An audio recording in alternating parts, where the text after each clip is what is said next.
right, Road to Sheffield, episode 7. Today, first week of the Road to Sheffield series in the books. So we are, of course, back at leg day, and then, of course, my split's kind of just going to repeat again. I'm going to make changes in loading and changes in sets and intensity and whatever, but my split tends to stay the same, so it'll be pretty similar unless I decide to make a big change. So yeah, today we got the leg day done. Went in, it was great. Great pump. Got home, come home, showered, eat everything. So now I'm gonna show off, what the legs are looking like. I'm sure they're not gonna be that different, or they shouldn't look any different than day one, right? Because it's only been a week, but in a long-term time, we'll be able to see and look back, and I'm sure it'll be crazy. But the lighting here is definitely better than the first video I filmed, so maybe it'll look a little different. So first off, the quads, I'm looking a little,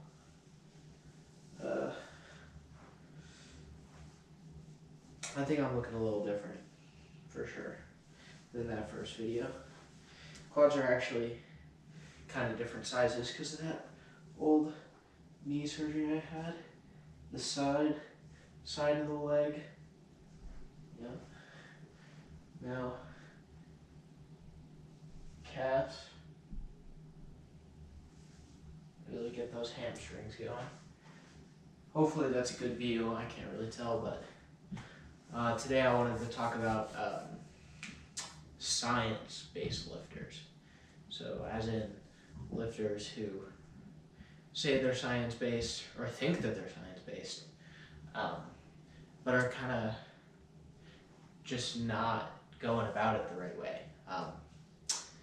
And these usually, there's a couple different types, I think, but the main one that I see all the time is the people who, when a new case study comes out, they completely change all of their programming and completely change everything that they do in the gym. And I'm not saying that case studies are bad or anything, but in science, right, the way that science works is you need multiple studies. You need lots of participants in these studies from well-ran studies in order to make a conclusion, right? In science, they don't make a conclusion off of one study, especially a study that could have or could not be done poorly. But people in the fitness industry will see this one case study come out, and they'll put out a video or whatever, and they'll change all of their training, change all of their, thing. And it's like, that doesn't mean anything. Just because one study came out, maybe you can say that this is something that we're thinking potentially could be true, but it's definitely not true because of one case study comes out. And it's even to think that that might be true is a huge reach from one case study. So those people, man, I just don't think they're really science-based, right? They're kind of this weird thing on the internet where it's they think they're science-based, and then they put out these videos, and people see them, and they're like, oh, this guy knows a lot about science.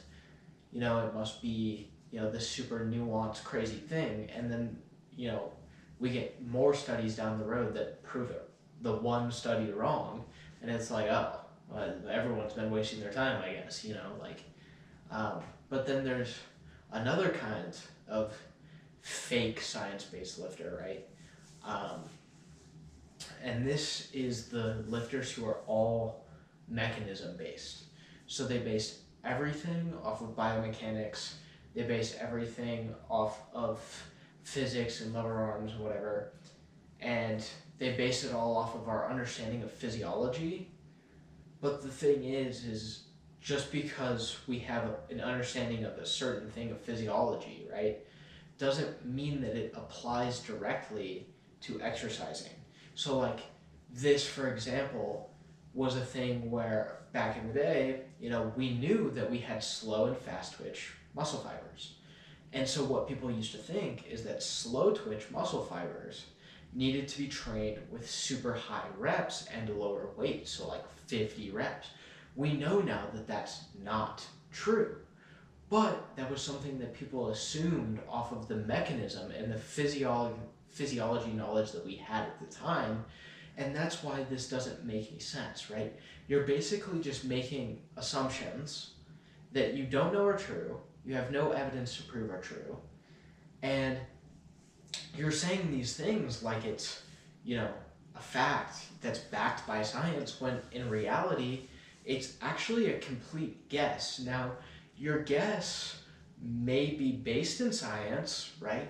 Like the slow twitch muscle fiber thing, right? It may be based in science, but just because it's based in science doesn't mean that it's going to be accurate, because you're trying to apply it to something that we don't know it applies to, right? So those people are making these claims that, sometimes they do end up being true. I'll give them that, right? Because it is science-based. It is based off of an understanding of physiology. It can be true in cases, but in most cases, it's not true. So ultimately, I would say, I consider myself a science-based lifter. But what that means is someone who is listening to this, not just one study, but like tons of studies that have come out that are all pointing in the same direction, looking at those studies and saying, okay, we can lean this way. Looking at ultimately, like, if there's something that lots of people have done that has shown to get results, at some level, even if it's not ideal, it definitely works a little bit, right? Like, for example, a lot of the old school bodybuilders used to not train with great principles that we know now today, but they all trained consistently, they all trained hard, they all ate lots of protein, right? They all did certain things right, but they just didn't do everything right. And we can learn from them and looking at, okay, like, clearly some of the stuff that these people did had to have worked, right? On some level. Now, you can say it's not optimal or whatever, but at the end of the day, being optimal it's not that big of a deal, right? People make it seem like a big deal but the thing is, the reason it's not a big deal is because when you train, and you train hard, and you train consistently, and you're eating well, and you're getting good sleep, you are going to see 98-99% of the results as if you had the most optimal program, the most optimal nutrition, most optimal recovery, like everything perfect, right? You'll see a little bit more progress that way, but it's like 1%, 2% more progress, right? You're just grasping at straws, trying to get the last progress. So a real science-based lifter is based off of lots of evidence that has come out from the science community. It's based off of mechanisms that we've seen in people that have worked before, right? It's based off of all of the scientific literature that we have now. So we have, textbooks coming out with certain organizations and whatever, and it's like, that stuff is important, right? It's important to look at that if you want to consider yourself a science-based lifter, but it's not the end-all be-all. And some of it is you gotta have common sense, because ultimately, at the end of the day, in fitness, not everything is the same for everyone. So like, one exercise or one way of training for some person might net some crazy results, and some other person might do the same thing, and it's like, I'm not seeing results, right? So those are the things that we got to look at, and we got to look at your training program, and we got to say, okay, like, these aren't working, and then applying the basic principles of training to realize how to get someone to the point of where they're progressing the way that they want to. That's the important part. Not like, oh, this one exercise nets you 1% better bicep activation or whatever, right? The important part is understanding the huge base principles of training and applying them on an individual basis so that you can see those people make progress, or yourself if you're coaching yourself, right?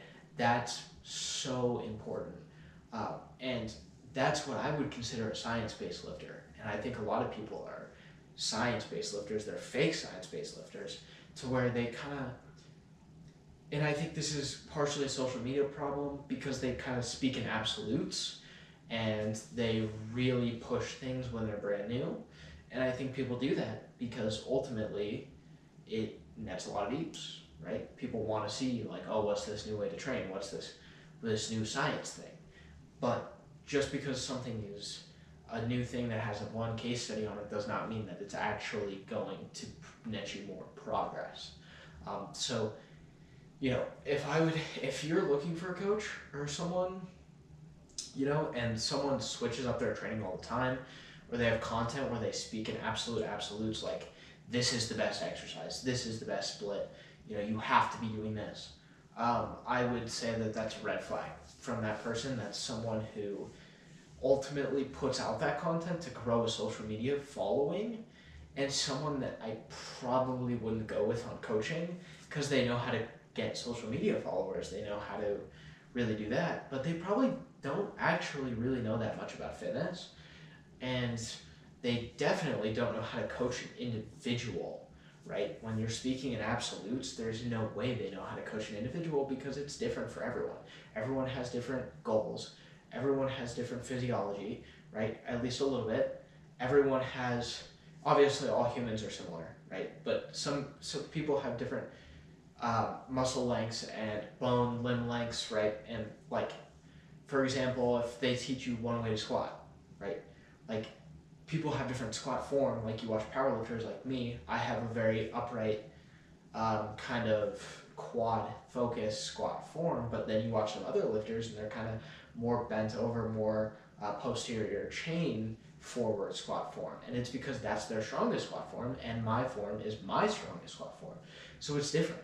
Speaking in absolutes makes you a terrible coach, right? You might know a lot about yourself. You might be good at coaching yourself because those things work for you, but it's not true for everyone. So I would just be careful, you know, on social media of all those people who are just putting out fake, or not even necessarily fake, but stuff that really is just trying to get views. I think a lot of the stuff on social media is very fake in the fitness industry.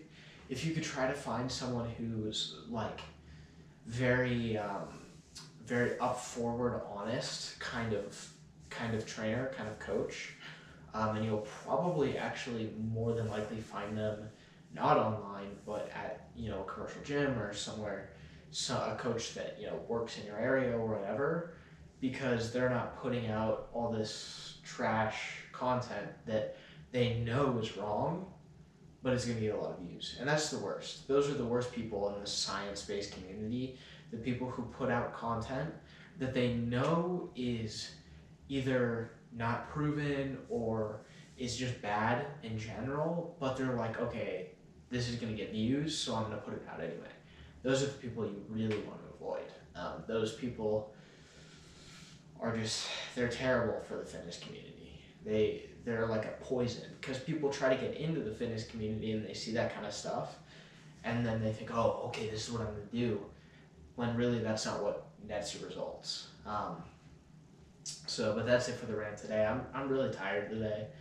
I don't know if you can tell, but that squat session yesterday and my leg session today took a lot out of me, so I'm pretty tired. But I'm gonna, you know, go ahead, get some good sleep in. That's the best thing you can do for recovery, 100%.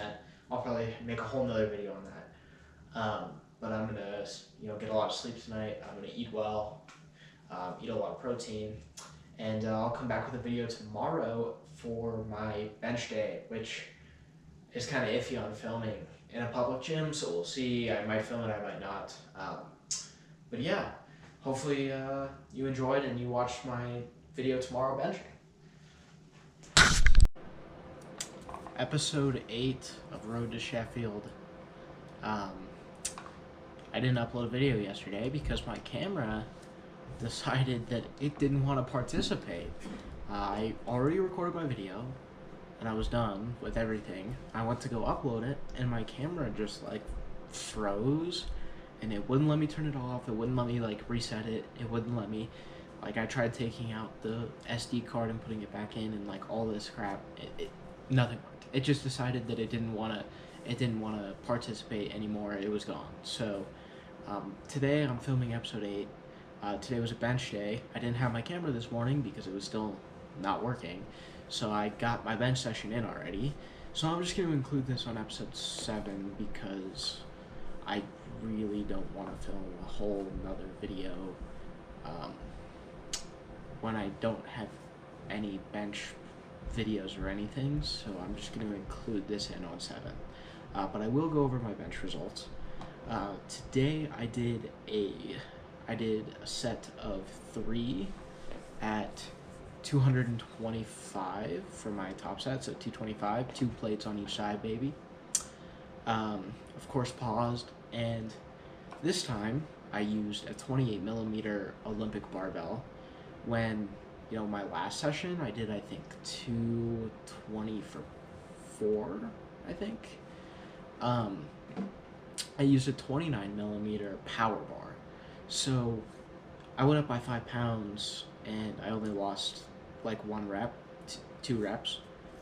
But this session was easier. Last session was RP 10, this one was 9.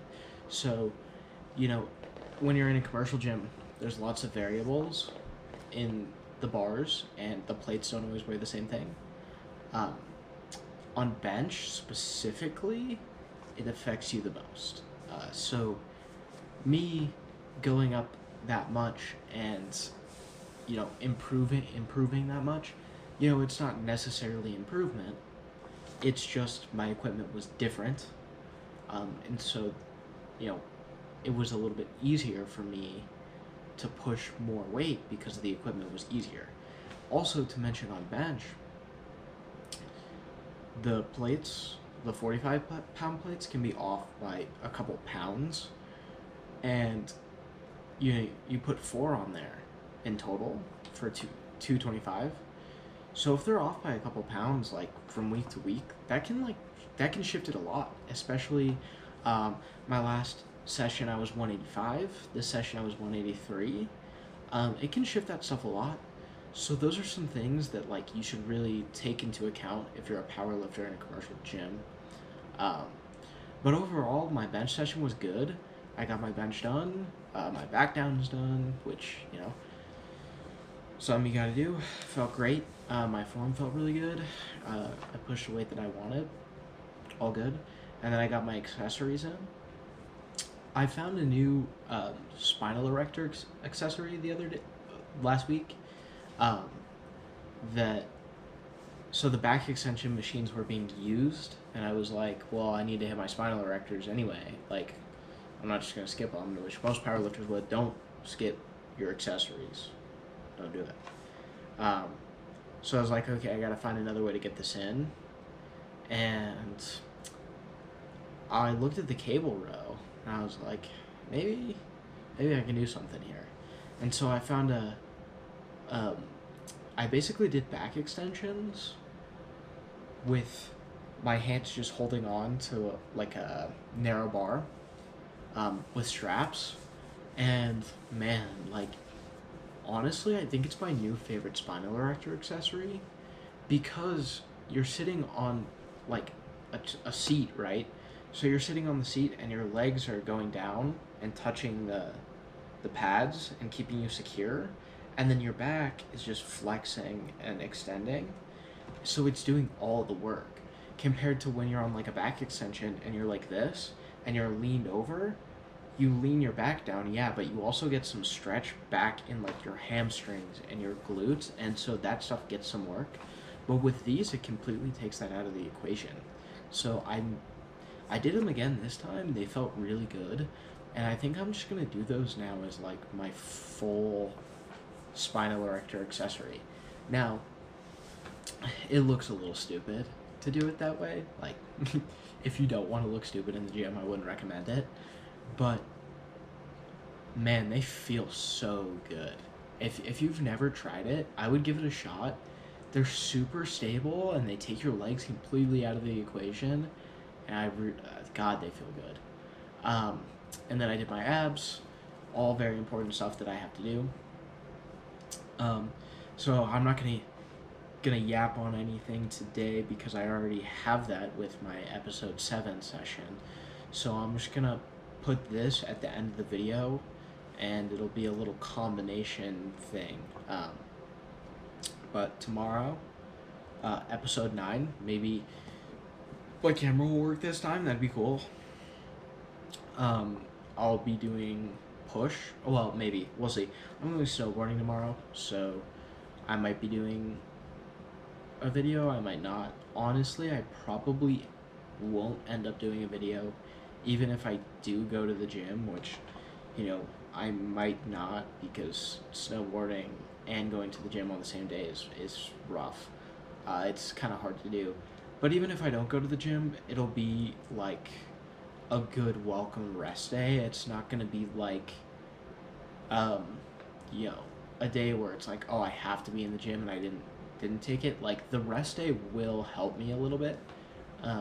So I won't be upset with it. But yeah, I'm gonna go ahead and just slap this on the end of episode 7 and call it for a day.